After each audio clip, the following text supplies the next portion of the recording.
Hi everyone, this is Catherine, and today we're going to scrape Google search results with JavaScript using SerpApi in under 5 minutes. We're going to grab everything you see here on the Google search results page and have that returned to us in a clean, structured JSON format. First, sign up for a free account and get 250 free search credits on SerpApi.com. Once you're registered, you'll find your API key on the dashboard. Copy that key and paste it into your env file. I'll assume you've got Node and a basic project set up.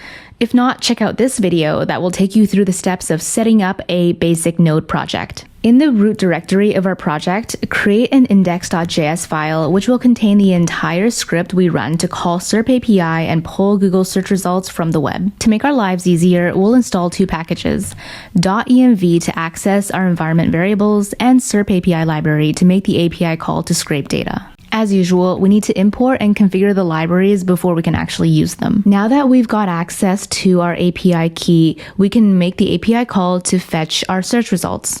All you need to do is call the imported function getJSON and pass in an object that defines the parameters of your search.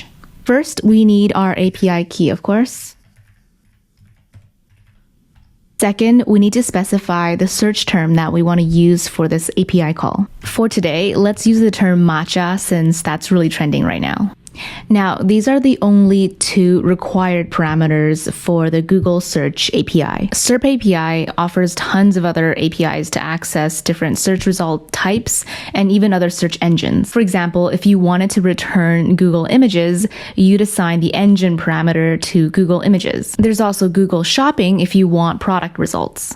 But today we're going to use the default Google search engine, which is going to give us the search results from their default search results page. By the way, this parameter is optional since it will default to using the Google search engine if we don't specify, but I'll assign the parameter anyways, just for clarity. I'll set the optional parameter GL, which stands for geographic location, to Canada since I want results relevant to my country. I'll even set my specific location so that I can get some results near where I live.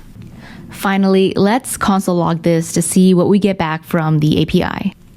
To do this, we need to pass in a callback function that defines what we want to do with the JSON data once it's retrieved. I'm using callbacks in this case, but since getJSON is an asynchronous function, you can of course use async await as well. In your terminal, run node index.js from the root directory to run your script. You should be able to see the JSON response right away if nothing has gone wrong. In this response, you should be able to find all the information that you would see with a regular Google search. For example, the organic results array stores the list of unpaid listings. With certain search terms, you'll also find the knowledge graph, which is a quick overview of key information, as I'm sure most of you have seen at some point. And given that we're searching for matcha today, Google also assumes that I might be looking for cafes near me, hence we see the local results and local map as well. The JSON object also contains other information you might encounter in a Google results page, such as related questions and related searches. Now, this looks like a wall of text, so if I only wanted to see the organic search results, I would loop through the data.organic results like so. As you can see, we display only the unsponsored ranked listings from Google's first page in a nice readable format. Now, what if we wanted to go beyond the first page and grab results from the second, third, or fourth page? That can be done through the start parameter. By default, SerpApi will return the results from the first page of Google's search results page, which can be up to 10 listings. If we wanted results from the second page, we'd simply set the start parameter to 10, which will then return results 10 to 20. As you can see, now we've got the results from the second page of Google's search results. If you wanted the third page results, you would assign start to 20.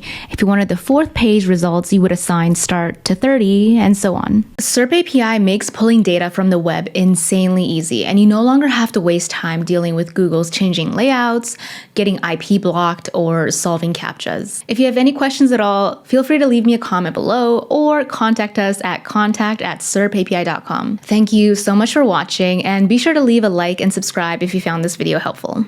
I'll see you in the next one. Bye-bye.